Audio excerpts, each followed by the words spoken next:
వాళ్ళు ఎంతమంది 4000 మందిలో దగ్గర దగ్గర 3000 మంది పైచిలకు మందే నిజాయితీగా నికాల్స్గా బతికే పోలీసులు ఉన్నారు. సమాజాన్ని కాపాడాలని ఉన్నవాళ్ళు ఎవరన్నా అధికారి తప్పు చేస్తుంటే పక్కకెళ్ళి తిట్టుకునే వాళ్ళు ఉన్నారు. టోపీ తీసి తిట్టుకునే పరిస్థితులు ఉన్నారు. ఏంట్రా బాబు ఇంత దుర్మార్గం చేస్తున్నారని చెప్పని వాళ్ళెవరి గురించి ఎందుకంటే నెత్తి మీద చూస్తారు, శాల్యూట్ కొడతారు, బంగారంలా కడుపులో పెట్టుకుంటారు ప్రజలు. వాళ్ళందరినీ మీరు దుర్మార్గుల్ని మంచి పోలీసులని అందరిని ఒకటే ఘాటును కట్టేసి మేమంతా అంటే ఎట్లా సార్? జరగదు. జైపాల్ గారు ప్రశ్నిస్తారు సార్. వారు ఏమంటారంటే నాని గారు అర్థం చేసుకోవాల్సింది ఏమనగా పోలీసు వ్యవస్థ ఆధారితంగా పనిచేసేవారు మీరు అన్నట్లు సొంతంగా ఇష్టం వచ్చినట్లు పనిచేయరు. చూడండి నవ్వుతున్నారు, వెనకాల ఉన్న విలేకరులు కూడా నవ్వుతున్నారు ఈ మాట. సొంతంగా మొత్తం ఎవరి మీద ఆధారపడరంట, సొంతంగా ఇష్టం వచ్చినట్టు పనిచేయరంట, దానికి రూల్స్ ఉంటాయంట. కాబట్టి ఇక్కడ వేస్తాము అక్కడ వేస్తామని మాట్లాడటం సబబు కాదంట. అంటే నాకు తెలిసినంత వరకు ఊరికి సదా చెప్తున్నా, ఈ గవర్నమెంట్ అంటే చంద్రబాబు నాయుడు గారి గవర్నమెంట్ రాగానే, ఈ రెడ్ బుక్ రాజ్యాంగం రాగానే పామర్లో అప్పుడున్న ఎస్పీ గారు డిఐజీ గారు కలిసి ఒక సర్కిల్ ఇన్స్పెక్టర్ గారికి పోస్టింగ్ ఇచ్చారు. అతను జాయిన్ అయ్యారు. వారు జాయిన్ అయ్యాక వెంటనే అతను ఖాళీ ఎందుకు చేయించారు? ఏం తప్పు జరిగిందని? చెడ్డోడైతే అక్కడ పోస్టింగ్ ఎందుకు వేశారు? చివరికి వేరే మంత్రి గారు పోట్టాడి తీసుకెళ్లి 4 జిల్లాల అవతల వేసుకున్నాడు కదా, దాన్ని ఏమంటారు నాకు తెలియదులేండి. మీరు చిలకలపూడిలో ఉండంగానే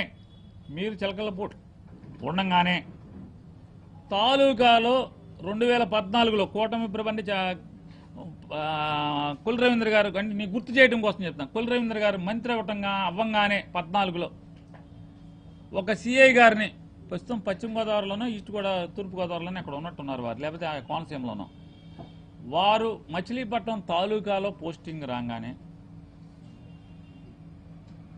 వారిని జాయిన్ అవటానికి వీల్లేదు, జాయిన్ అయ్యాటానికి వీల్లేదు, నువ్వు స్టేషన్లో ఉంటే బాగోదని చెప్పని అతనికి ఫోన్ చేసి ఎస్పీ గారికి ఫోన్ చేస్తే, అప్పుడున్న ఎస్పీ గారికి, ఇప్పుడు రిటైర్ అయిపోయినటువంటి ఒక డిఐజీ గారు కొల్లు రవీంద్ర గారి ఇంటికి వచ్చి నేను ప్రోగ్రాంలో ఉన్నామంటే 2 గంటలు వెయిట్ చేసి డీజీపీ గారు ఇలా మీకు నచ్చజెప్పమన్నారని చెప్పినా కూడా అతన్ని జాయిన్ చేయలేకపోయారు కదా.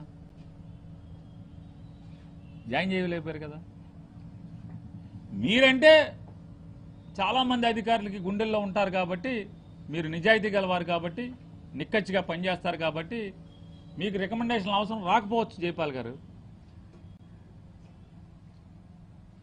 మీ ఎస్పీ ఆఫీసులో ఎస్పీసీసీ గారిని లేదా పోస్టింగులు చూసేటువంటి ఏవో గారిని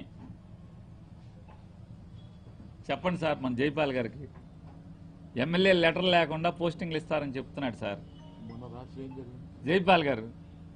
చెప్పండి సార్ జైపాల్ గారికి.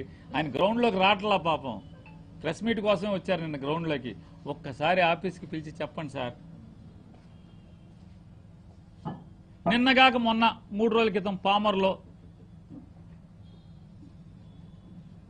పామర్లో ఒక సిఐ గారు వెళ్తే ఎమ్మెల్యే గారు తండ్రి గారు ఎవరితో మాట్లాడారో నేను చెప్పను, వెంటనే ఆ సిఐ గారు వెంటనే వెనక్కి ఎద్దుకు వచ్చేసాడు. రాత్రి సాయంత్రం చేరాడు, సూర్యుడు మళ్ళీ లెక్క ముందుగానే వెనక్కి వచ్చేసాడు. ఎందుకు వచ్చేసాడు? ఏమంటారు దాన్ని?